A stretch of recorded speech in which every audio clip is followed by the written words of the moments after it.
estratégicamente. Muchas gracias. Damos las gracias a Belén Muñoz, especialista de la División de Mercados Energéticos del Ministerio de Energía, por esta presentación. Corresponde ahora dejar con ustedes a los investigadores del Centro de Energía, señores Carlos Benavides y Manuel Díaz, quienes nos harán una presentación de los resultados del estudio para la digitalización del sector energía chileno y la propuesta de hoja de ruta.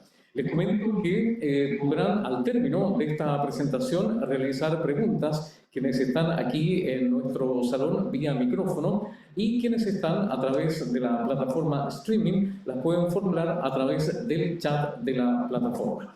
Dejo con ustedes entonces a Carlos Benavides y Manuel Díaz.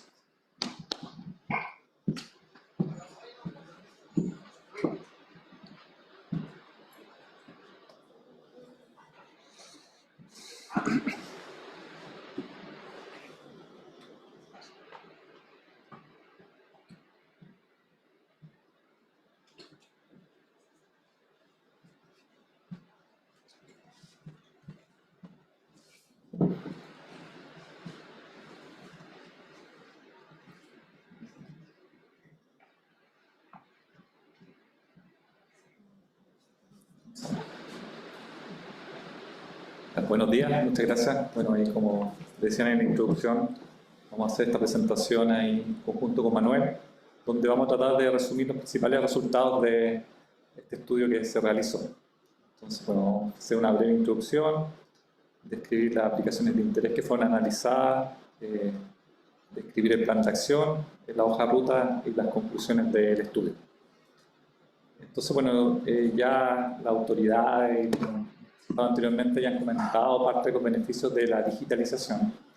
Entonces, dentro del estudio, una de las principales actividades fue identificar esos beneficios que tiene esta digitalización para de alguna forma justificar que hay que avanzar en esta materia. Entonces, la digitalización tiene una serie de beneficios, como por ejemplo, le da más flexibilidad a la operación de los sistemas eléctricos de potencia a través de la introducción de una serie de aplicaciones digitales, como la gestión de la demanda, los generadores virtuales, los sistemas de almacenamiento, entre otras aplicaciones que vamos a describir más adelante. También la digitalización, de acuerdo a los análisis que hemos hecho, también se espera de que mejore la calidad de suministro que actualmente tienen los clientes. El hecho de tener la automatización de las redes de distribución, por ejemplo, permitiría en el futuro reducir los tiempos de corte y con eso mejorar la experiencia del usuario final. Y también se prevé que la digitalización puede dar una serie de oportunidades al usuario final, como puede presentarse oportunidades para reducir los costos de suministro de la energía eléctrica, para quienes participen más activamente de los mercados eléctricos podrían generar ingresos, entre otros beneficios. Y finalmente siempre el hecho de contar con más información puede mejorar la experiencia del usuario. Esto que muchas veces nosotros cuando compramos algún producto y queremos después tener un servicio postventa, el hecho de poder, por ejemplo, contar con más información es algo que la digitalización esperemos que ayude. Entonces, en esa línea, dentro del estudio, nosotros desarrollamos distintas actividades que vamos a describir en el estudio. Bueno, la primera actividad del proyecto consistió en identificar estos usos digitales de interés para Chile. Hicimos una revisión de las experiencias internacionales donde se indicaron las principales barreras, brechas que se observaban y toda esa información se trató de hacer una bajada a nivel nacional. Eso fue lo que hicimos en las dos primeras actividades. Pues esos resultados preliminares fueron compartidos en mesas de trabajo participativas que hicimos tiempo atrás, donde quizás algunos de ustedes que están acá participaron, otros que están ahí conectados online también quizás participaron, donde ahí discutimos los resultados y eso nos permitió retroalimentar los análisis para finalmente proponer un plan de acción y hoja de ruta que pudiera servir de punto de partida para la discusión en esta temática. Bueno, dicho sea de paso, cuando hicimos estos talleres digitales fueron la primera actividad presencial que hicimos acá como centro de energía. Casi todos, junto con la pandemia, casi todas las actividades fueron de manera online, por Zoom. Así que fue la primera vez que hicimos algo después de 3 años de pandemia de manera presencial. De hecho, afortunadamente ahora este taller también lo podemos hacer de manera presencial y gracias a la digitalización lo podemos hacer también, lo podemos transmitir a la gente que no pudo hacer. Entonces, bueno, también comentar para los que no siguieron el estudio es que es importante diferenciar entre lo que nosotros llamamos la aplicación digital y la tecnología habilitante. Uno de los primeros análisis que hicimos en el estudio de manera de poder identificar sobre qué vamos a analizar. Por aplicación digital se entiende el uso de las tecnologías que nos permite de alguna forma resolver una serie de problemas, y las tecnologías habilitantes son los artefactos, equipos que propiamente nos permiten hacer su uso. Como tecnología habilitante, por ejemplo, tenemos los medidores inteligentes, tenemos el uso de las tecnologías de la información, como todos estos sistemas tipo blockchain que existen, y las aplicaciones digitales son, por ejemplo, como ver más adelante, la gestión de la demanda, que se apoya de todos estos medidores inteligentes, lo que tiene que ver, por ejemplo, los generadores virtuales, una aplicación digital que también se apoya de todo esto, tecnología habilitante, desde la toma de datos, la optimización, la conexión con el coordinador eléctrico, entre otras etapas. Así que comentar algunos elementos del plan de acción. Y bueno, Belén del Ministerio de Energía yo creo que resumió bastante bien algunos de los principales elementos que nosotros identificamos en el estudio. Uno de ellos, como les decía, a nivel internacional uno puede ver la experiencia de que uno de los primeros elementos que es importante implementar cuando uno quiere masificar estas tecnologías digitales, ver en qué medida la normativa permite que los clientes residenciales, los clientes municipales o los clientes libres, que son estas figuras que operan los mercados eléctricos, les permite participar de estos mercados, del mercado de la energía, es decir, vender energía o reducir el consumo de energía, de los servicios complementarios y también de los servicios de potencia que en otros países también existen en los mercados de potencia o potencia de suficiencia, como se le conoce en Chile. Entonces, dentro del plan de acción hay una serie de recomendaciones que apuntan a que los usos digitales se incorporen dentro de esta normativa. También la promoción de las tecnologías habilitantes, otra parte, elemento fundamental de la propuesta que nosotros hicimos, de manera de promover, por ejemplo, el desarrollo de los medidores inteligentes, los sistemas de medición remota, los redes de transmisión de datos, entre otros elementos. Muy relacionado con eso tienen que ver con los estándares de estas tecnologías habilitantes. Es importante ahí que se desarrollen los estándares para que estos equipos puedan aportar en los usos digitales. Actualmente en Chile no hay ningún electrodoméstico, por ejemplo, que pueda colaborar de manera de que uno pueda apagar, no sé, disminuir el nivel de consumo de iluminación, apagar el aire acondicionado, de manera de con eso contribuir a que el sistema sea más estable. Para hacer eso se requiere que los equipos tengan cierta capacidad, cierta inteligencia, eso hay que normarlo, y el tercer punto de la propuesta de los estándares apunta a ese elemento. También definir la interoperabilidad. Aquí, bueno, el Ministerio de Energía mostraba el ejemplo de estos sistemas tipo blockchain que se están tratando de implementar para certificar los electrones verdes, pero quizás ya todos muchos se han dado cuenta de que no solamente existe ese sistema, sino que también hay otras empresas que están ofreciendo servicios similares, Transelec, empresas de generación, donde también están ofreciendo el servicio de certificación. Y el tercer punto apunta a tener un estándar común, de manera de que la forma en que se mide, por ejemplo, la contribución de las cuotas de energía renovable que mide las distintas aplicaciones sea común, y no que una mida de una forma y otra aplicación de la otra. Así que, como les decía, dentro del estudio nosotros hicimos una diferenciación de los usos digitales entre ámbitos, de las redes inteligentes, los usuarios finales y la industria. Yo me voy a pronunciar ahí sobre los resultados sobre las redes inteligentes y el usuario final. Entonces, dentro de las redes inteligentes nosotros identificamos algunas aplicaciones digitales, como por ejemplo la subestación inteligente o las subestaciones digitales, la automatización de las redes de distribución, que tiene que ver, como les decía, de que remotamente las empresas de distribución puedan reponer el suministro eléctrico o puedan de alguna forma conocer los puntos donde existen desconexión de clientes producto de alguna falla, todo lo que tiene que ver con la gestión de la demanda, donde los distintos usuarios pudieran tomar acciones para disminuir, aumentar su demanda y con eso contribuir a la red y eventualmente tener beneficios. Las microredes, que son estos sistemas que permiten operar, dar suministro a ciertas localidades, tanto de manera conectada a la red de distribución como desconectada, que son elementos, aplicaciones muy útiles. Por ejemplo, si hay un corte de electricidad, la microred puede operar en forma aislada, puede darle suministro a esas comunidades, a esas viviendas, sin tener que estar conectada a la red eléctrica. Y bueno, si vuelve después el suministro, esa microred se puede volver a conectar, recargar los sistemas de almacenamiento que puede tener, entre otras aplicaciones. Y los generadores virtuales es otra aplicación que busca agrupar los distintos usos como por ejemplo generadores, nivel de distribución, sistemas de almacenamiento, gestión de la demanda, de manera de optimizar todos esos recursos y aparecer como un agente frente al operador de la red. Así que bueno, nosotros ahí dentro del estudio identificamos para cada aplicación digital una serie de brechas que tienen que ver con una determinada meta que uno podría aspirar en el largo plazo cumplir. Por ejemplo, en el caso de la automatización de la red de distribución, actualmente no existe una normativa que obligue a las distribuidoras a automatizar su red de distribución, sino que más bien hemos identificado que esto responde en pos de mejorar los estándares de calidad de suministro, estas metas que existen. Entonces, parte de ahí del plan de acción tiene que ver de cómo de alguna forma incorporamos de que las empresas distribuidoras pueden automatizar su red de distribución de manera de, con esto, mejorar los estándares de suministro.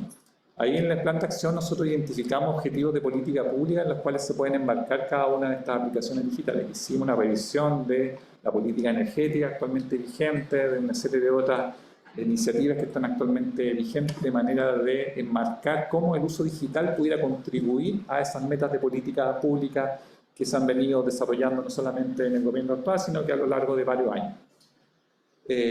Bueno, las subestaciones inteligentes también, o digitales, también tienen un tratamiento bastante similar a la automatización de la red de distribución. Actualmente no existe una normativa que obligue a que tengamos subestaciones digitales en todo el sistema de transmisión, sino que los proyectos que se han desarrollado más bien han respondido a iniciativas particulares de algunas empresas. Entonces la propuesta que se está haciendo es que ese tipo de tecnología por lo menos se incluya en los ejercicios de planificación de la transmisión y que se empiecen a incorporar en la medida de que uno pueda identificar los beneficios en términos de reducción de costos de esa tecnología. Bueno, generador virtual, como les decía, actualmente este tipo de figuras y las microredes no están definidas en la regulación vigente, entonces difícilmente uno pudiera de alguna forma hacer uso de esta tecnología. Entonces, dentro de los primeros cambios que se está proponiendo es que este tipo de figuras se incorpore en la regulación vigente. Una vez que se incorpore en la regulación vigente, uno va a poder desarrollar este tipo de energía a través de la propuesta incluye el desarrollo de una primera etapa de pilotos que nos permita identificar las principales ventajas y dificultades de esta implementación para posteriormente masificar su uso. Voy a pasar aquí un poco más rápido en honor al tiempo de algunos otros brechas identificadas. Lo mismo también actualmente un elemento principal barreras que tienen actualmente varias de las aplicaciones tiene que ver con que los clientes residenciales actualmente no reciben señales de precio para responder ante estos mecanismos. Entonces, por más que yo tenga un equipo inteligente que pueda responder en la medida de que yo no reciba estas señales de precio para que obtener los beneficios, no se van a poder utilizar. Los usuarios finales fue principalmente nosotros por usuarios finales entendimos en el contexto de este estudio principalmente lo que se llaman los clientes residenciales, o sea, los usuarios comunes y silvestres como nosotros. Entonces, dentro de esta categoría tenemos varias aplicaciones digitales, como por ejemplo la comercialización y la facturación orientada al usuario. La comercialización en estricto rigor no es un elemento que requiera a priori de una digitalización, sino que lo que busca la digitalización es tratar de fomentar la comercialización. La comercialización, para los que no están al tanto, lo tiene como objetivo de que el usuario, los clientes residenciales puedan elegir el suministrador de su energía eléctrica. Actualmente hay barreras regulatorias que impiden que uno pueda elegir quién me da el suministro eléctrico. Uno le da el suministro eléctrico a la distribuidora en la cual pertenece. Se han tratado de hacer cambios regulatorios en el pasado que apuntan a que uno pueda elegir eso y las aplicaciones digitales lo que buscan es facilitar, por ejemplo, que la información que puedan tener estos comercializadores llegue de una manera más directa al usuario, de manera de tener la mayor información para decidir cuál eventual comercializador es mejor o no. Por ejemplo, en otros países los comercializadores tienen la posibilidad de entregar energía renovable. Nosotros actualmente como clientes residenciales no podemos elegir el tipo de energía que suministramos en nuestra casa. Quizás nuestra familia, alguien podría estar interesado en comprar energía renovable, eso probablemente quizás tiene algún precio diferenciado y lo que buscan las aplicaciones digitales es entregar esa información a los usuarios. También el hecho de tener, por ejemplo, tarifas variables en el tiempo, hay ciertas tecnologías que son más económicas, por ejemplo, en ciertos periodos la energía puede ser más barata. Las aplicaciones digitales buscan en que esa información se entregue a los usuarios finales puedan leer esa información y tomar una decisión con respecto a eso. A eso apuntan las aplicaciones digitales en el contexto de la comercialización y la facturación. El Paper Performance son esquemas de reducción esquemas de implementación de eficiencia energética, que lo que buscan es que los usuarios finales tengan incentivos para implementar medidas de eficiencia energética o reducir cambiar su perfil de consumo, para medir qué tanta energía redujo esos usuarios finales. Se requieren equipos de medición, y ahí es donde juega un papel relevante la digitalización.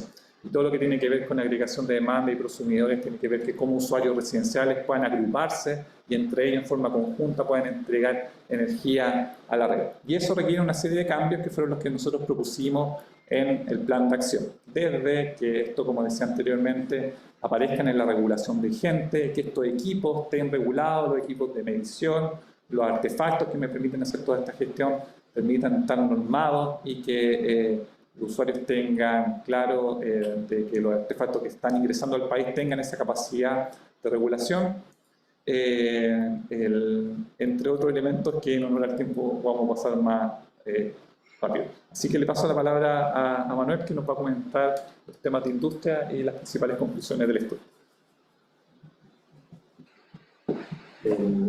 Bueno, buenos días, gracias Carlos. Aprovecho para pasar un par de avisos antes de comenzar. Terminada esta presentación, vamos a abrir los micrófonos para preguntas. También por el streaming vamos a recibir algunas preguntas, tanto para Belén, que presentó hace un rato, Carlos, y para mí también. Bueno, el sector industrial en el estudio se ha entendido desde el lado de la ley de eficiencia energética, el sistema de gestión de energía. Ese es el foco que tiene, y bueno, está relacionado con todo este concepto de industria 4.0, la cuarta revolución industrial y las tecnologías que habilitan este desarrollo digital en el sector. Las aplicaciones, la gestión de energía, obviamente por el lado de los sistemas de gestión de energía de la ley, la automatización y optimización de procesos, monitoreo de emisiones y el mantenimiento predictivo. Como decía Carlos, el plan de acción presenta las brechas que hemos desarrollado respecto a una meta. La meta en este caso es contribuir a la mejora de la intensidad energética, que es la meta que busca la ley de eficiencia energética en el artículo 2. Por lo tanto, el acceso a plataformas tecnológicas industriales capaces de asegurar la adquisición y todo el manejo de los datos es una brecha que estamos junto con el tema de capital humano, que claramente en estos temas necesitamos avanzar mucho. Por el lado del impacto económico que necesitamos también desarrollar y mejorar en la medida de que seguimos utilizando más tecnologías digitales, forman parte o son sumamente relevantes el poder tener empresas que traccionen el ecosistema industrial, ¿ya? O sea, nuestro foco aquí está en las grandes empresas, y que esas empresas puedan después transmitir o solicitar estos requerimientos a sus proveedores, ¿ya? O sea, es difícil abarcar en estos temas a todo el sector industrial. Por eso el foco es tratar de que estas grandes empresas puedan después hacer algunas exigencias en la medida que lo vayan desarrollando y capacitando a sus proveedores para el mejoramiento en tecnología digital.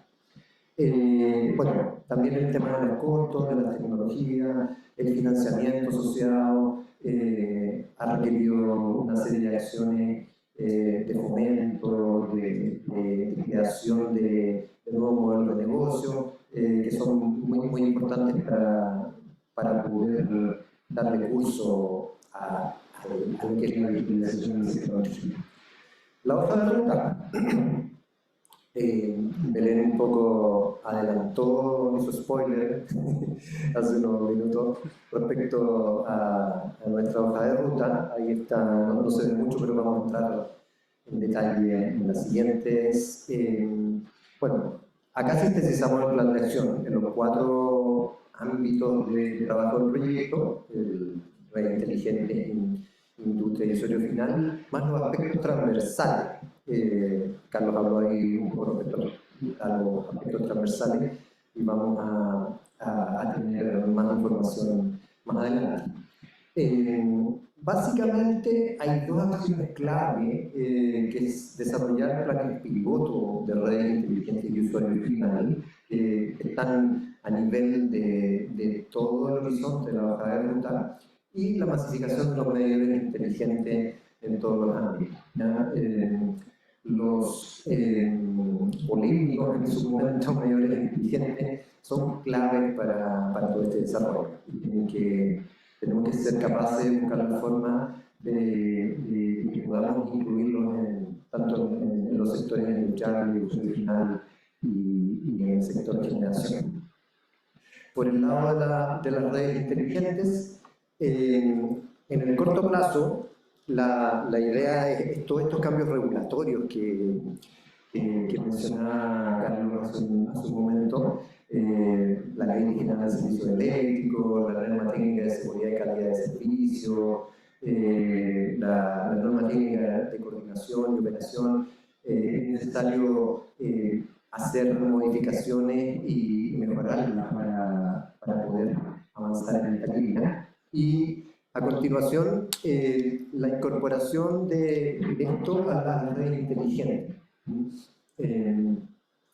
A nivel transversal, en todo el horizonte, desde el corto plazo al largo plazo, la hoja de ruta propone la implementación gradual de las tecnologías digitales, tanto en la transmisión como en la distribución.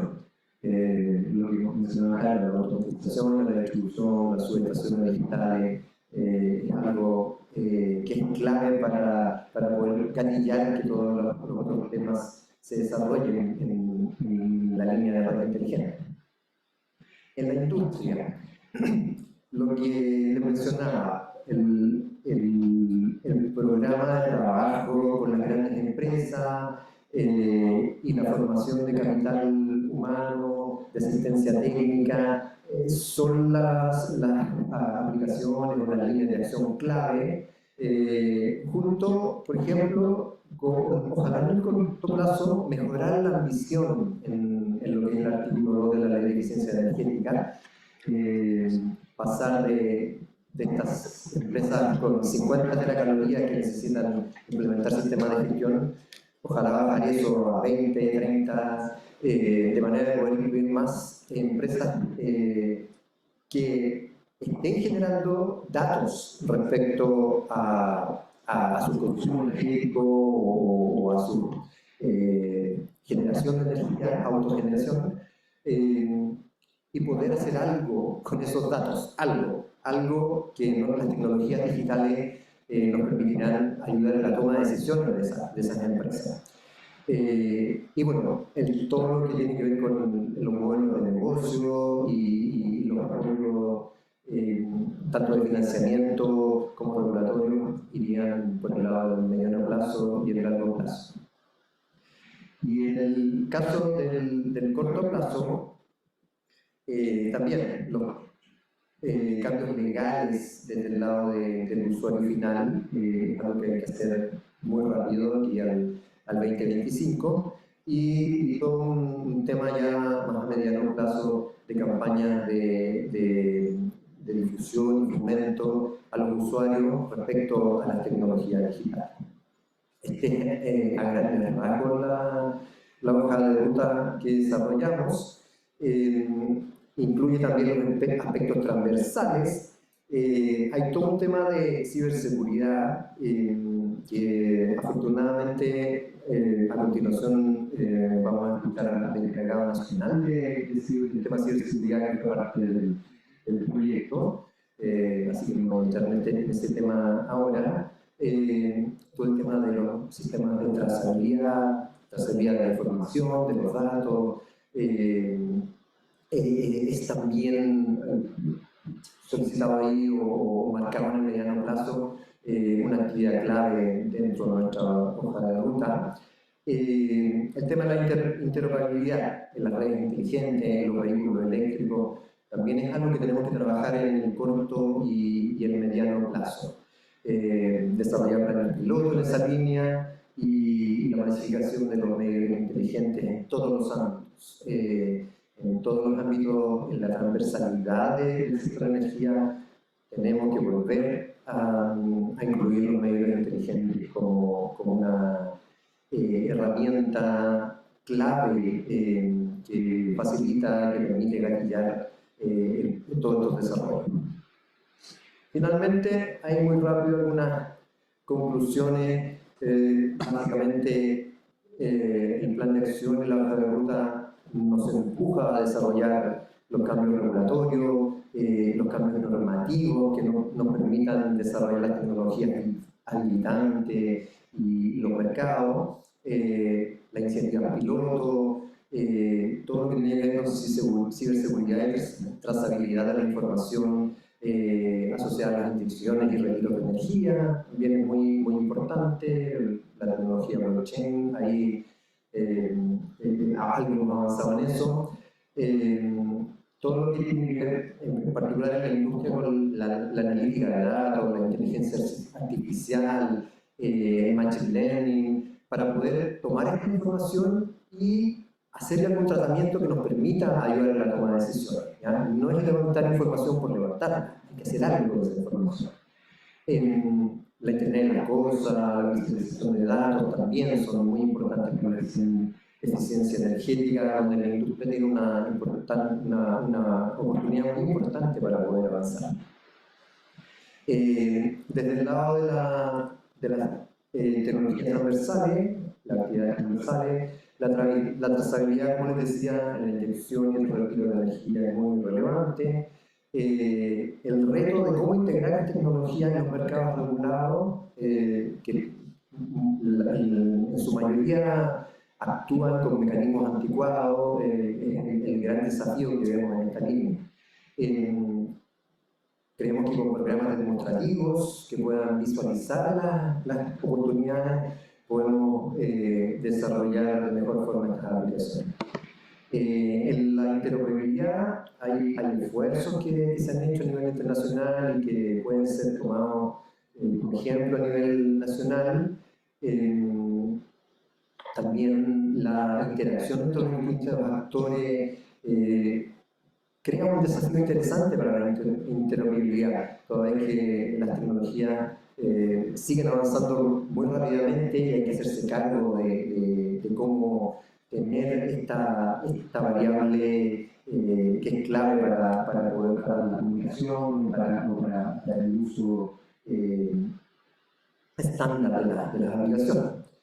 Por el lado del usuario final, también todas las aplicaciones inteligentes, los sistemas Home Energy, son muy importantes en el aseguramiento de esta interoperabilidad. Y ahí lo que decía Carlos hace un rato, donde los fabricantes, los desarrolladores de tecnología son muy relevantes de estandarizar los protocolos y ojalá nosotros seamos capaces de ir en la línea de eso. Ciberseguridad nos va a presentar al respecto Daniel, así que lo dejé ahí en punto suspensivo. Y bueno, como lo final, que un poco lo mencionó Pato en su video, la digitalización es clave para la transición energética, para la descarbonización, la descentralización, así que estamos muy contentos que el Ministerio se esté haciendo cargo y tomando este bastón para el futuro. Es una herramienta que va a impulsar el cambio futuro, perturbando a los agentes tradicionales. O sea, aquí van a ver los blockbusters y no sé, algunos de estos grandes empresas que cayeron y fueron arrasadas por el avance, por la tecnología. Así que hay que estar alineado y muy atento a cómo se va a desarrollar esta transformación digital. Por último, un reconocimiento ahí a todos nuestros investigadores. No los voy a nombrar en beneficio del tiempo. Patricio, director, Ustedes pueden ver ahí a la derecha un QR, que es el mismo que les entregamos con el resumen del proyecto, donde vamos a dejar el material del taller, todas las presentaciones, el mismo resumen, y un formulario que ojalá nos puedan ayudar ahí con su retroalimentación para poder mejorar los aspectos técnicos y también de organización de esto. ¿Ya? Así que muchas gracias y bueno, ahí Vittorio nos va a hablar al respecto.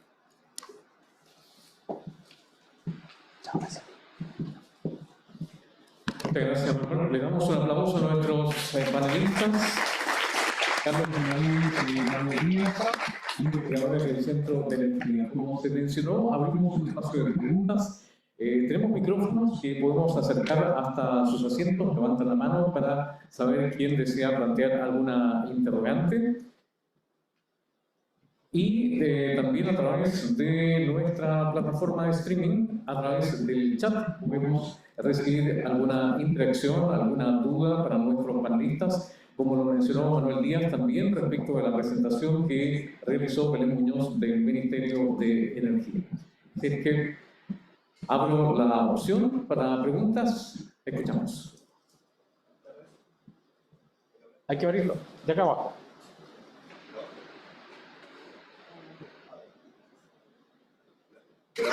Ahí sí.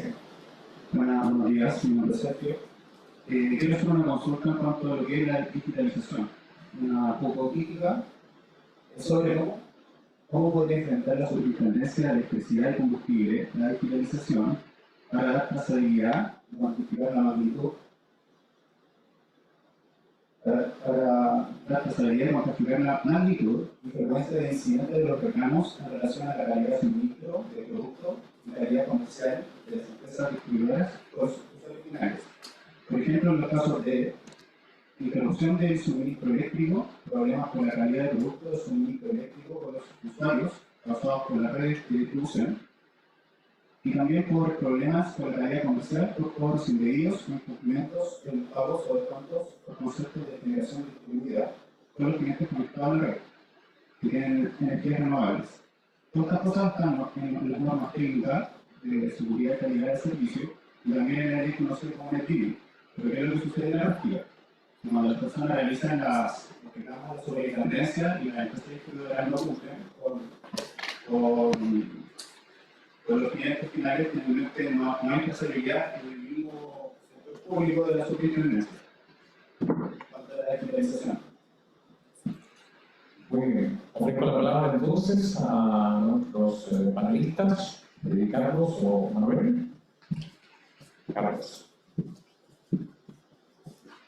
Bueno, ahí dentro de las aplicaciones hay varios elementos que tienen que ver con la automatización de las redes de distribución. Yo creo que ese quizás dentro de las aplicaciones digitales, la que va más enmarcada dentro de la consulta que tú haces, donde el uso de la automatización de las redes de distribución, parte de lo que buscan es poder monitorear cada uno de los puntos de la red de distribución, de manera de poder identificar cuáles son los consumos que podrían eventualmente estar afectos a cortes de suministro. Con esa información poder tomar las acciones más directas.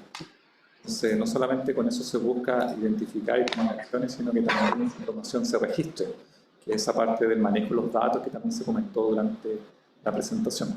Entonces, en nuestra opinión, el uso de las aplicaciones digitales no solamente permite identificar, sino que almacenar todo este tipo de información, la cual de alguna forma después se puede cruzar con la información que pueden hacer los usuarios de los reclamos. Entonces uno pudiera ahí mapear reclamos versus lo que obtiene la aplicación digital en términos de la zona donde actualmente hay corte de suministro. Pero como también decíamos, eso todavía el proceso de automatización no es obligación por parte de la distribuidora. Las distribuidoras tratan de cumplir su estándar de suministro y parte de la propuesta es tratar de avanzar en esa automatización en todas las distribuidoras a lo largo del país. Eso podría comentar al respecto de la pregunta que hacen. Bien, tenemos una pregunta a través del chat. Dice lo siguiente, lo formula Antonio Minte. Por lo visto hasta ahora, el estudio al parecer se refiere a la digitalización del sector eléctrico, no del sector energético. por lo que sugiero ampliar el estudio o simplemente modificar el nombre. No sé si alguien se quiere hacer eco de ese comentario o hacer algún tipo de análisis. Bueno, el estudio en estricto rigor sí abordó aspectos más transversales del tema de energía. Lo que pasa es que ahí quizás efectivamente hay ciertas aplicaciones digitales que se conocen más desde el punto de vista eléctrico, por todo lo que tiene que ver con, por ejemplo, en el caso de industria, se incorporaron elementos como por ejemplo la digitalización del acceso a información de las emisiones de gases de efecto invernadero que está en el ítem de industria. Dentro de la propuesta que se hizo fue de alguna forma incorporar sistemas digitales que nos permiten avanzar en el monitoreo constante de las emisiones que están generando no solamente las plantas termoeléctricas, sino que todas las fuentes de emisión de gases de efecto invernadero. Temas de gestión de energía que acá mencionamos, los que más se conocen tienen que ver con temas que tienen que ver con gestión eléctrica, pero también la propuesta en estricto rigor apunta a una aplicación más amplia donde no solamente los electrodomésticos clásicos puedan verse digitalizados, sino que una serie de otros tipos de artefactos también puedan incorporarse. Entonces, el tema del tema de electromovilidad, eso también tiene que ver con los vehículos más tradicionales, el tema de avanzar en la interoperabilidad. Así que efectivamente quizás la presentación estuvo más cargada en temas eléctricos, pero sí se abordaron algunos aspectos que tenían que ver con la digitalización también en algunos aspectos más amplios de la energía, que involucran otros tipos de energéticos. Muchas gracias, Carlos. Damos las gracias también a Manuel, nuestros investigadores del Centro de Energía. Gracias a quienes también formularon estas preguntas que hacía presencialmente o a través de nuestro chat. Avanzamos, ya que el tiempo, por cierto, nos apremia para poder cumplir con nuestra agenda en el tiempo acordado. Les comentaba que uno de los aspectos claves para el desarrollo de la digitalización es el poder contar con regulaciones y políticas que permitan proteger los datos personales y evitar ciberataques u otros riesgos. Para hablarnos respecto a este tema, tenemos el agrado de invitar a Daniel Álvarez, coordinador nacional de ciberseguridad y académico de la Universidad de Chile. Luego de su presentación, abriremos un nuevo espacio de preguntas en la misma modalidad que con los panelistas anteriores. Daniel, bienvenido.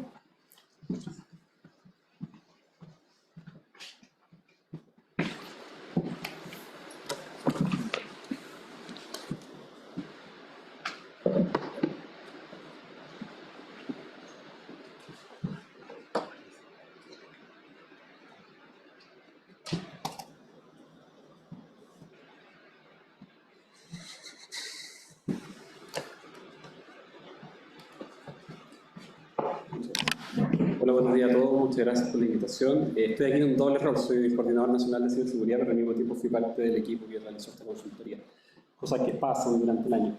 La idea es poder comentarles, quiero aprovechar el contexto para comentarles un poco sobre la agenda gubernamental en materia de ciberseguridad y cómo se conecta con el estudio. Hay coincidencias, hay puntos en los cuales van a poder darse cuenta que las conclusiones del estudio son coherentes además con cómo se está avanzando en la agenda nacional sobre ciberseguridad y algunos desafíos regulatorios bastante interesantes que ya se han ido mencionando acá. Cuando nosotros, desde hace 5, 6, 7 años, hemos comenzado a hablar de manera pública de ciberseguridad. Antes este era un tema que estaba muy enfocado en la seguridad informática, era una preocupación de los equipos de TI, pero desde hace algunos años nos dimos cuenta que la transversalización en el uso de tecnologías digitales generó nuevos riesgos y amenazas que implican afectar nuestra vida ordinaria, nuestra vida común. Cuando dejó de ser un tema de preocupación de especialistas y se transformó en un tema de preocupación general. Y esto es porque al final del día las tecnologías digitales y la seguridad de esas tecnologías digitales se transformaron en un vector transversal en nuestra sociedad.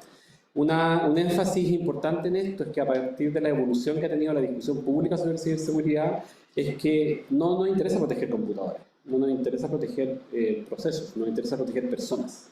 Y para proteger personas y el ejercicio de derechos es importante proteger distintas capas. Y una de las cuestiones que también hemos ido aprendiendo en el camino es que las personas ocupan las tecnologías para vivir cotidianamente, para ejercer derechos, para trabajar, para activar la economía, para desarrollar sus afinidades, sus gustos, sus intereses, pero también para que el país funcione. Y en esa dimensión es importante hacerse cargo de ciertas discusiones regulatorias.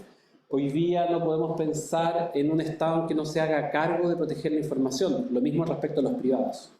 Y uno de los puntos que tuvimos en vista mientras realizábamos la consultoría es, bueno, ¿qué pasa con la medición electrónica? ¿Se acuerdan la discusión sobre los medidores y el pequeño debate regulatorio que generó? Bueno, uno de los puntos ciegos de esa discusión era, hoy día no recolectamos datos personales para leer el estado del medidor. En el futuro lo vamos a hacer.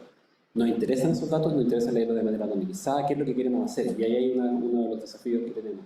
También cuando ya hay harta evidencia que cuando el Estado no actúa, cuando los particulares no actúan en materia de ciberseguridad, se pueden afectar los derechos, las personas, el patrimonio y la seguridad. Por lo tanto, esto se transforma también en un componente de una agenda de seguridad. Y la cuña clásica, en pandemia la vida se nos movió a digital, pero también se nos movieron los riesgos, se nos movieron las amenazas. ¿Cuántos gerentes de TI pasaron semanas de largo tratando de segurizar ya no solo un perímetro físico, que era la oficina, sino pasar a segurizar la conectividad de la casa de las personas que trabajaban desde el hogar? Por lo tanto, y aquí tuvimos lecciones buenas y lecciones malas, y algunas las hemos aprendido bien y otras no tanto. Y hoy día uno, si quisiera tratar de ponerse en una posición, decir, una de las cosas que me tocó cuando asumí el cargo en agosto era, fue justo un mes antes del ataque del Estado Mayor Conjunto. ¿Se acuerdan de ese gran ataque del 18 de septiembre? Esa fue mi bienvenida en el gobierno. Una de las cosas que me preguntaban era ¿qué tan mal estamos? Y en general no estamos tan mal. Si uno mira datos objetivos, hay 3 o 4 rankings internacionales donde se miden 5, 6 o 7 dimensiones de la ciberseguridad y nosotros en el contexto americano estamos aguas arriba, en el contexto mundial estamos en la mediana. ¿Qué es lo que nos falta? Institucionalidad, marco regulatorio claro. Pero si uno mira capacidades técnicas, tenemos capacidades técnicas. Si uno mira formación de capital humano, tenemos. Si uno mira industria, tenemos. Nosotros acabamos de sacar un estudio, estamos en proceso de edición, donde hicimos un RFI a la industria tecnológica para tratar de dimensionar de qué estamos hablando en tamaño de industria en ciberseguridad. Es chica, una industria de 350 millones de dólares al año, solo servicios, no hardware. Si le poníamos hardware pasábamos a 1000 y algo. Pero además diversificada en más de 250 empresas. Si yo le pregunto acá, si uno conoce una empresa de ciberseguridad, sería mucho. Pero en general, este es un mercado que se sofisticó. Y si uno mira el elemento de cómo los estados trabajan en temas regulatorios, lo ideal es tener una planificación política. Es decir, quiero llegar a un objetivo determinado, a un horizonte de tiempo determinado, y para eso estoy dispuesto a realizar tales o cuales acciones. Y nosotros tenemos un instrumento, que es la Política Nacional de Ciberseguridad, que venció el 31 de diciembre del 2022. Y hoy día nosotros estamos en el esfuerzo de montar una nueva. ¿Y por qué es importante una política? Porque nos fija objetivos, a dónde queremos llegar en un horizonte de tiempo determinado. Y en el caso de Chile, los objetivos son bastante coherentes con lo que se ha discutido en otros foros. Nos interesa un espacio abierto, libre, seguro, resiliente. Sabemos que vamos a sufrir ataques, son inevitables. Lo que tenemos que tener es la capacidad de levantarnos lo más rápido posible. Y esto en el sector de la energía es clave. Comprender esto, comprender que nuestras redes, nuestros sistemas van a estar expuestos a incidentes, ciberataques o brechas, es la mejor posición que uno puede tomar. Y asumir que tiene que desarrollar las capacidades para recuperarse lo más rápidamente posible. Y los objetivos estratégicos, fíjense que son bien generales. De hecho, hoy día estamos en el proceso de actualizar la política del 2028 y los objetivos no van a cambiar, porque son lo suficientemente coherentes, están integrados, están aceptados por la comunidad técnica especializada y básicamente, si ustedes miran los títulos, es infraestructura, protección de derechos, concienciación, cooperación y relaciones internacionales, industria. Probablemente la nueva versión va a tener vectores transversales, género. En estos últimos años la dimensión de género se ha empezado a incorporar paulatinamente en todos los debates y en ciberseguridad tiene un componente importante. Solo por mencionarle un ejemplo, las víctimas de ciberataques son mayoritariamente mujeres, a nivel personal, no institucional. Las víctimas de violencia digital de género son un 99% mujeres. ¿No? Hay un factor importante a tener en consideración. Y hoy día, una de las gracias de cómo se ha desarrollado la política en materia de ciberseguridad en Chile es que es una política de Estado. Se diseñó en el proyecto del gobierno de la presidenta Michelle Bachelet en el año 2015. El gobierno del presidente Piñera la mantuvo en ejecución y el gobierno del presidente Piñera la ha mantenido y seguirá implementando. Por lo tanto, hoy día, si miramos en el corto tiempo, ¿qué es lo que se ha hecho? Bueno, básicamente estamos evaluando la política, estamos viendo qué funcionó y qué no funcionó. Que es algo que en Chile suele no hacerse. No sé, ¿alguien se recuerda la agenda digital? ¿Cuántas agendas digitales hemos tenido? ¿Cuántas se han implementado? ¿Cuántas se han cumplido? ¿Cuántas se han evaluado? Ninguna. Hemos tenido 4 o 5 y ninguna ha llegado a la etapa de evaluación. Segundo, estamos preparando la nueva política, 2023-2028. establecimos, fue justo antes del incidente, este decreto lo firmó el presidente el 13 de septiembre, los incidentes fueron el 18. Obligar a los servicios públicos a notificar incidentes. ¿Por qué? Alguien dice, obvio, y voy a avisar. La cantidad de incidentes que no se saben es muy importante, es muy grande. Incluso la misma semana que tuvimos 3 incidentes del Estado, yo supe de 5 en el sector privado, del cual no hubo ninguna noticia pública. Uno los conoce porque está inserto en una comunidad de saberes y se comparte esa información. Y esa es una de las brechas que se va a resolver con el proyecto de ley. Se reactivó el comité interministerial que yo presido y se asumió la figura del coordinador que es mi cargo. Y respecto al proyecto de ley marco, ¿por qué lo menciono? Porque esta es la contratación inicial de las conclusiones del proyecto. Estamos hoy día en medio de una discusión regulatoria que va a definir cómo el sector de la energía, pero también todo el resto de los sectores industriales y económicos del país, tienen que tomar posición respecto a su marco regulatorio especial en materia de ciberseguridad. En el gobierno del presidente Piñera se adoptó la decisión de presentar un proyecto de ley marco. Las opciones regulatorias eran varias. Presentar una ley marco, presentar proyectos de leyes sectoriales. En algún minuto se pensó la posibilidad de crear leyes para cada sector, pero al final se llegó a la conclusión, muy al final del gobierno del presidente Piñera, de que era necesaria una ley general y luego desarrollar los marcos normativos especiales. Y esta institucionalidad tiene un componente que es clave en la experiencia de los países que han logrado incrementar su nivel de madurez en materia de ciberseguridad, que es institucionalidad. Necesitamos un órgano rector de carácter técnico, de manera tal de que luego el desarrollo de las normas regulatorias sectoriales sea lo más coherente posible.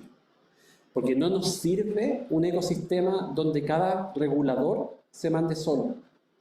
Porque estamos en una dimensión donde las capacidades técnicas son muy parecidas. Yo siempre, esto ha sido polémico, esto no ha sido necesariamente del gusto de todos los reguladores. Cuando yo les digo a la actual Comisión para el Mercado Financiero, necesitamos una regulación técnica común, ellos me dicen, no, yo soy un regulador especial del sector financiero. Yo le digo, bueno, cuando tienes una fuga de gas, ¿tú dictas tu norma técnica o acoges la norma técnica de la SEC? ¿Cumples con la orden de la SEC o cumples con tu orden? Tenemos que entender que ciberseguridad es una transversal de esa naturaleza, es esencial para el funcionamiento del país. Por lo tanto, contar con una institucionalidad pública, que va a ser la Agencia Nacional de Ciberseguridad, va a permitir tener un marco regulatorio general, pero también que los marcos regulatorios especiales, en particular el sector de la energía, tengan un marco regulatorio coherente. Nosotros presentamos indicaciones, el gobierno del presidente presentó un paquete de indicaciones que, manteniendo la esencia del proyecto del presidente Piñera, hiciéramos las adecuaciones necesarias para actualizar y mejorar aquellas disposiciones que no estaban bien reguladas. Cambiamos un poco el eje, esta mención que yo les decía al principio de nos interesa proteger personas, no computadores, eso está expresado en el texto de ley, y ampliamos el ámbito de acción. Y aquí es donde ya empiezo a conectar mis dos roles. El proyecto de ley solo hablaba de infraestructura crítica, quienes iban a ser los sujetos obligados a cumplir con obligaciones especiales de ciberseguridad, los servicios que fueran calificados como infraestructura crítica. Ustedes saben que la discusión sobre infraestructura crítica se tomó la agenda pública post-estallido social y en la pandemia, y tuvimos estado de excepción constitucional a propósito de algunos de esos episodios. Y hay una reforma constitucional del Congreso que hoy día se está discutiendo sobre darle el poder al presidente para que las Fuerzas Armadas puedan proteger la infraestructura crítica. Pero nosotros consideramos que hablar de infraestructura crítica, cuando hablamos de capacidades de red y sistema informático, es un poco equívoco. ¿Qué quiero proteger? ¿El data center? ¿O me interesa proteger la información que está contenida dentro del data center? Porque para proteger un data center, físicamente hablando, despliego fuerza cinética. Puedo poner efectivos militares armados en el perímetro de un data center. ¿Eso va a resolver el problema de seguridad? No. Por lo tanto, hablar del concepto de infraestructura crítica en temas digitales no funciona muy bien. Y lo que nosotros propusimos, y que ya fue aceptado por las comisiones de unidad del Senado, es hablar de servicios esenciales. ¿Cuál es un servicio esencial? Aquel cuyo normal funcionamiento es indispensable para el funcionamiento del país. El sector de la energía, sin duda alguna. Pero luego, ¿son todos los operadores? ¿Tienen el mismo valor, la misma posición? ¿El generador en una central termoeléctrica tiene la misma posición respecto a su valor estratégico para el país que un pequeño generador eólico? ¿Que un pequeño generador solar? No. Por lo tanto, necesitamos identificar dentro de los sectores esenciales, energía es un sector esencial, está declarado en la ley, cuáles son los vitales. Y hay criterios objetivos para hacer eso. Y segundo, una discusión que se viene ahora. CECIRT, Centros de Respuesta a Incidentes Informáticos. Se va a crear uno grande, el CECIRT Nacional, que va a tener las facultades generales. Pero una de las experiencias comparadas más exitosas es que uno desagrega aguas abajo y genera CECIRT sectoriales. Y una de las discusiones que vamos a tener en el sector de la energía es, vamos a tener uno solo, a propósito de la última pregunta, vamos a tener uno solo para el sector eléctrico, vamos a tener uno para el sector de gas, otro para el sector combustibles, otro tipo de combustibles fósiles, vamos a tener uno solo grande del sector eléctrico. Si uno mira modelos regulatorios, las alternativas pueden ser varias, el punto del costo. Y hoy día, simplemente, algunos adicionales, obligar a recortar vulnerabilidades. Hoy día pasa en el sector sanitario, hace 10 años atrás más o menos, un poco más, alguien logró tomar control de las esclusas de agua potable que están en la cordillera. Simplemente tomó control para demostrar que era posible tomar control. No las abrió, simplemente logró comprobar y dio la alerta a Agua Andina de decir, ojo, tu red OT es vulnerable, pude tomar control de la esclusa. Pero eso lo sabemos porque la empresa estuvo dispuesta a compartirlo. No sabemos más. Si ustedes me dicen cuál es el registro de incidentes en el sector de la energía, no tengo ninguno. Pero si yo miro el registro de incidentes del sector de la energía en Estados Unidos, tengo varios al mes. ¿Es creíble que no tengamos incidentes en Chile? Y acá la peor posición posible es que uno les pregunta a la gente y te dicen, no tengo, no ha pasado nada. Es probable que estén atacados y no se hayan dado cuenta. Porque es difícil creer que una tecnología que está conectada a una red no tenga alguna vulnerabilidad, y es difícil creer que una tecnología conectada a una red que tiene una vulnerabilidad alguien no la haya descubierto y alguien no la haya explotado. Hay gente que se dedica a esto, ¿ya? Por lo tanto, obligación de notificar, reportar vulnerabilidades e incidentes es una cuestión esencial en el proyecto de ley, y las sanciones asociadas a esto son grandes, multas importantes, no menores. Y también, porque no todo puede ser garrote, necesitamos promover un poco esto: capacitación, formación de capacidades, educación. Porque, por ejemplo, si uno mira las mallas curriculares de las carreras de ingeniería civil en computación en Chile, ninguna enseña seguridad informática de manera obligatoria. Ni siquiera esto ya lo hemos hablado en el sistema. Si quienes están encargados de desarrollar redes de sistemas de información en seguridad es un electivo, creo. Imagínense qué le pasa a la gente que estudia industrial, a la gente que estudia eléctrica, que estudia otras especialidades. Yo soy abogado. Yo estudié esto porque me gustaba la tecnología, ¿no? Esto tenemos que transformarlo en un vector transversal. Y aquí salgo de mi rol de gobierno y llego a mi rol de consultor de este equipo. Cuando nosotros vemos la hoja de ruta respecto a la digitalización del sector eléctrico y las conclusiones y recomendaciones, uno es el impacto que va a tener la Ley Marco de Ciberseguridad. En varios puntos, lo que ya les mencionaba, lo que les anticipaba, el contar con una agencia regulatoria especializada implica, conforme a la experiencia comparada, que probablemente nuestro marco regulatorio se va a desarrollar más rápido y de manera más coherente.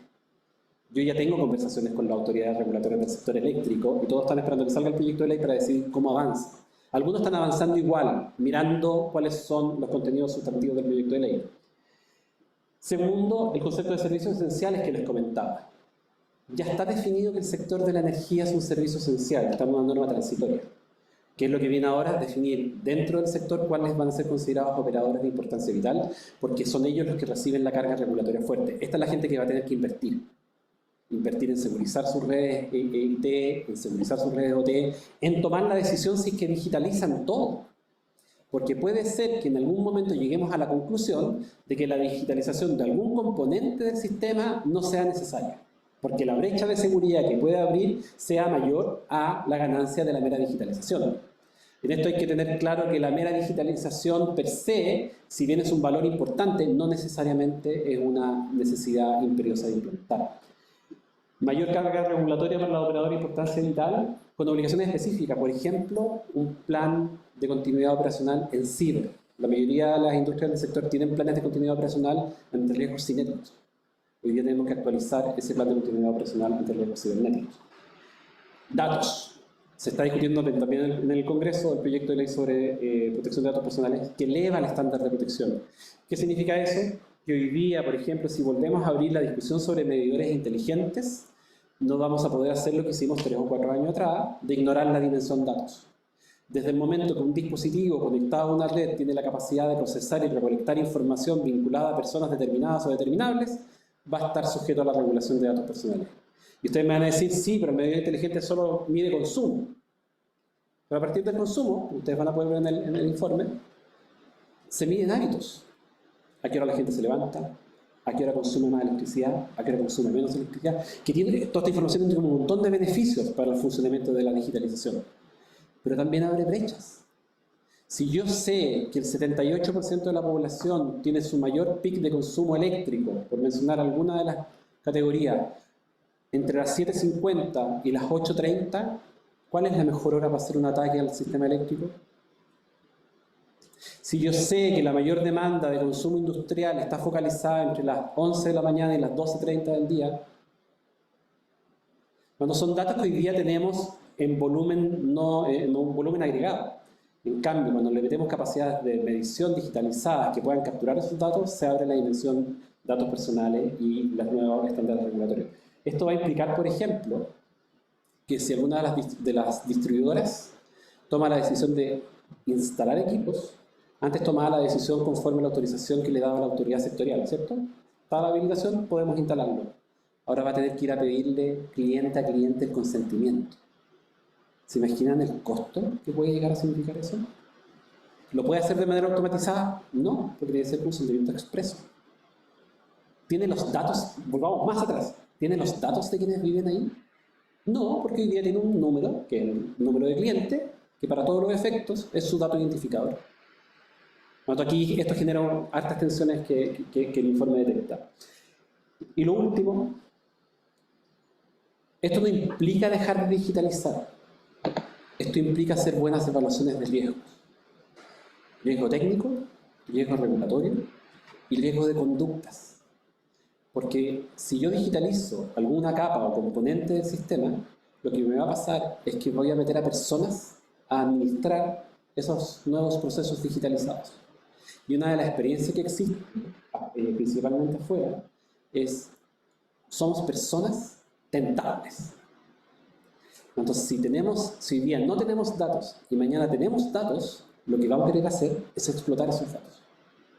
Y hay un montón de experiencias, legítimas o ilegítimas. Vamos a tener la tentación de decir, no teníamos algo, hoy día lo tenemos.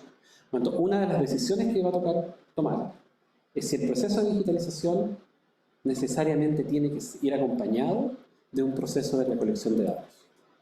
Porque podríamos llegar al mismo resultado recogiendo datos de manera anónima o recogiendo datos minimizados, la menor cantidad de datos posibles. Porque también una de las constataciones que el sistema más seguro desde el punto de vista de privacidad o protección de datos personales es el sistema sin datos. Porque el valor que puede tener esa información se reduce considerablemente. Pero tengo que tomar la decisión del trade-off respecto a estoy disponible a perder el valor que me puede entregar cosechar datos, y esa nuevamente es una decisión de mérito que habrá que adoptar. Eso. Muchas gracias y quedo a disposición para preguntar. Al tiro o cuando usted diga. Sí, muchas gracias. Abrimos la opción de preguntas, tanto acá en nuestro recinto como también a través de la plataforma streaming, para que nos darán alerta respecto de alguna pregunta que llegue de quienes están conectados. Así que aprovechen este instante que tenemos a nuestro experto. Tenemos ahí entonces a yo mismo voy a acercar con este micrófono.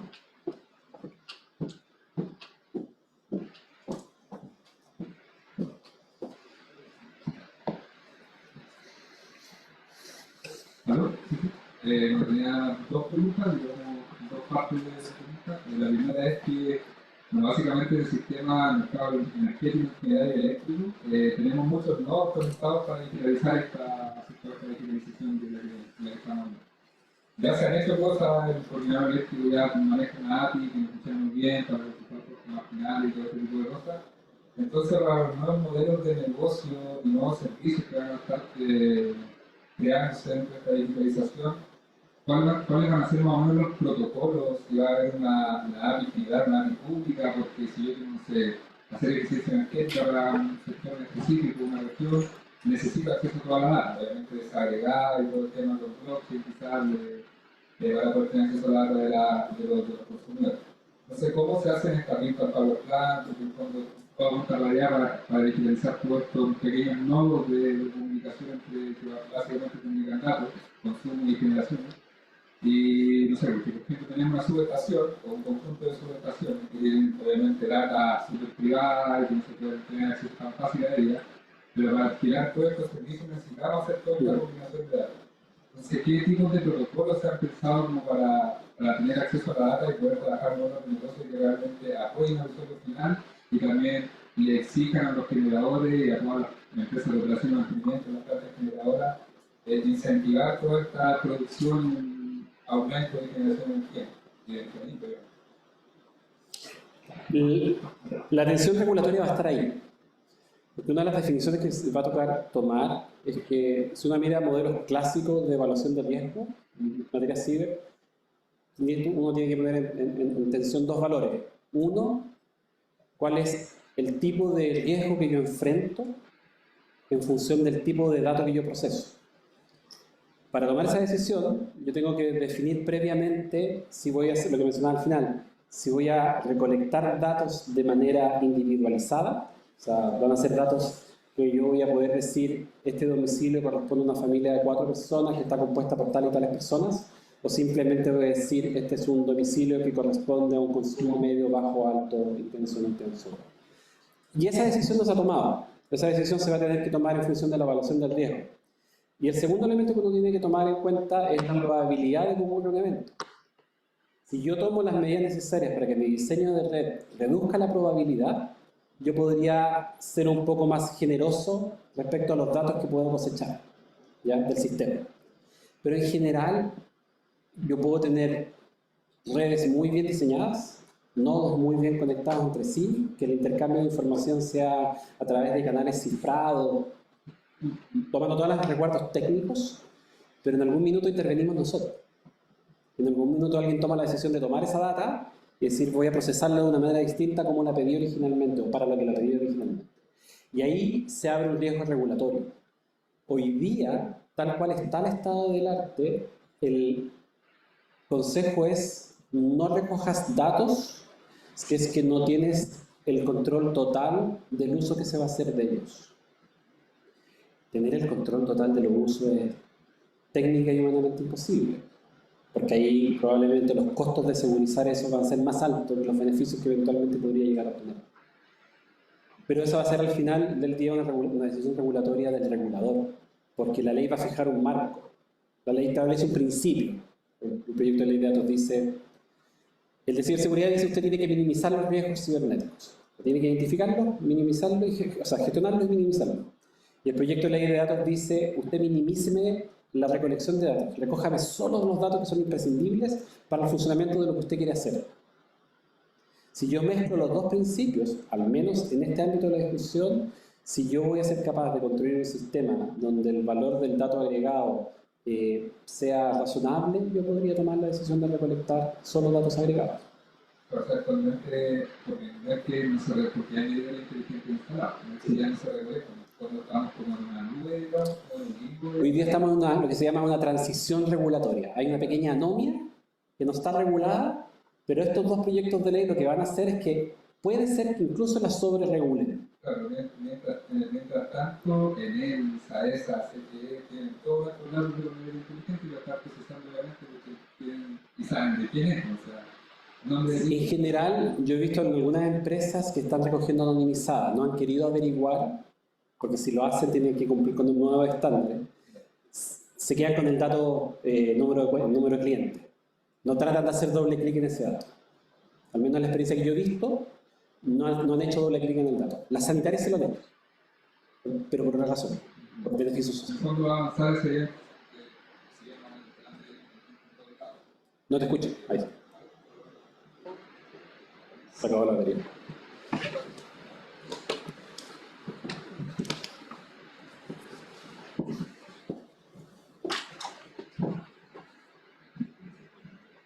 Entonces, si hemos de tener inteligente en todos lados, en el momento de todo este proceso de digitalización, ¿cómo vamos a acceder nosotros como empresas privadas y prestadores de servicios informáticos a tener? Porque actualmente lo pueden tener, pero si yo quiero hacer eficiencia energética, necesito datos de consumo para generar este perfil del consumidor.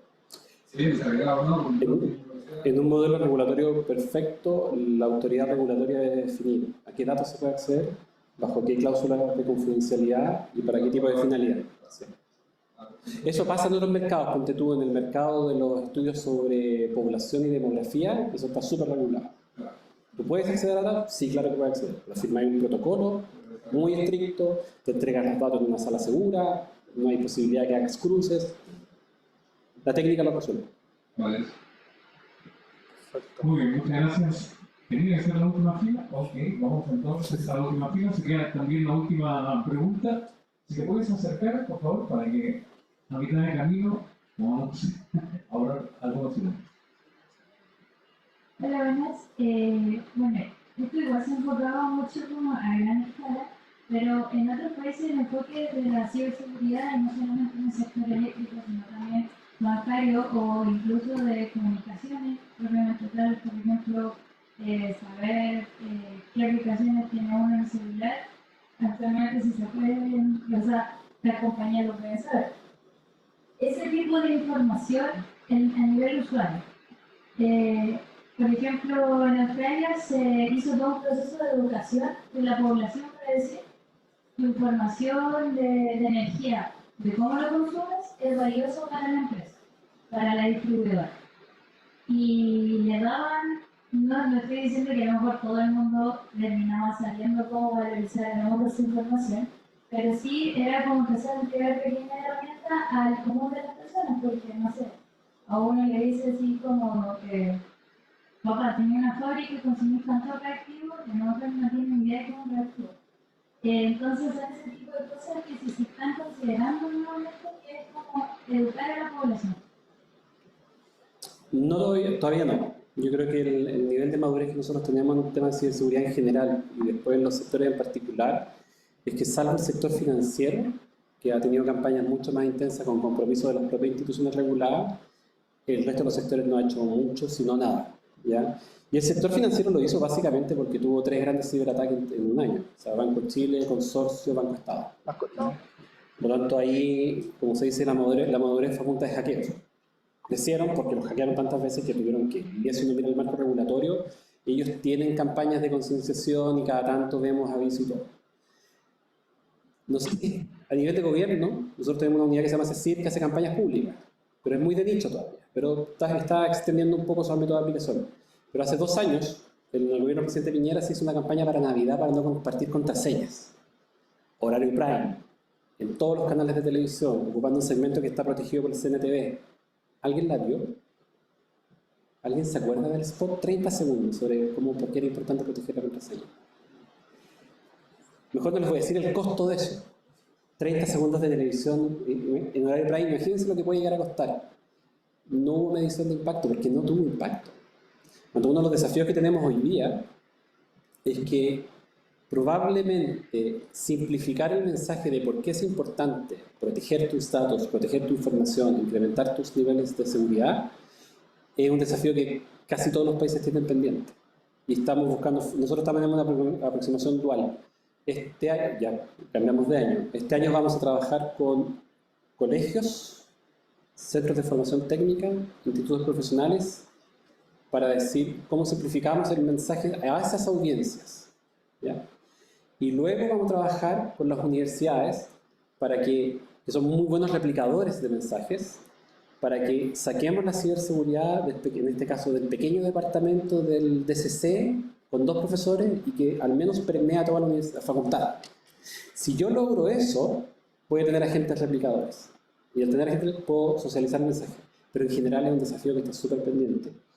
Si ustedes lo miran como llama en el largo plazo, nosotros fuimos arrojados a las tecnologías. Yo tengo 45, yo nací con máquina de escribir.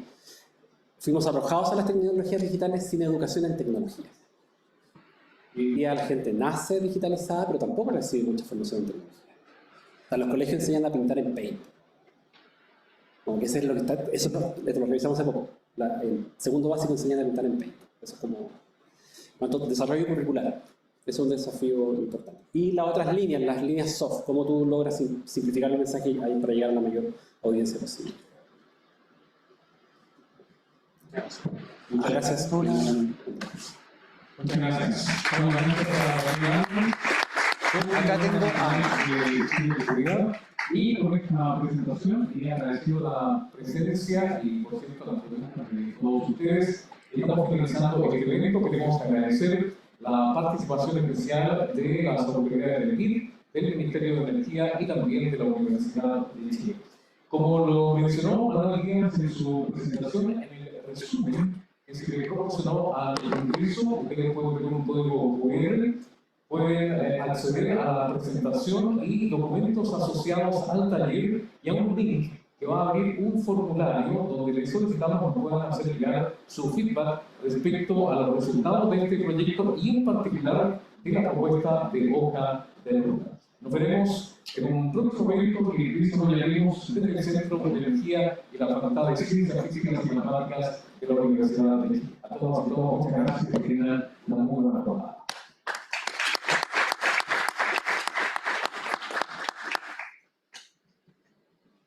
Segundo.